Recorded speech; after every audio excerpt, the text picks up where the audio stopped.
দেখেন গরুর পূজা কিভাবে শুরু হয় পৃথিবীতে প্রথম।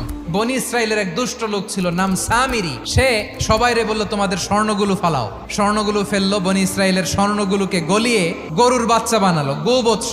জিব্রাইল আলাইহিস সালাম যে জমিনে এসেছিলেন, ওই ফেরেশতার পায়ের নিচের একটু মাটি সে বুদ্ধি করে প্যাকেটে রেখে দিছিল। স্বর্ণ দিয়ে বানানো গোবৎস গরুর বাচ্চার গায়ে যখন সেই মাটি ছুঁড়ে দেয়া হলো, এখন বাছুরের ভেতর থেকে ভ্যাঁ ভ্যাঁ আওয়াজ আসতেছে। কি আসতেছে?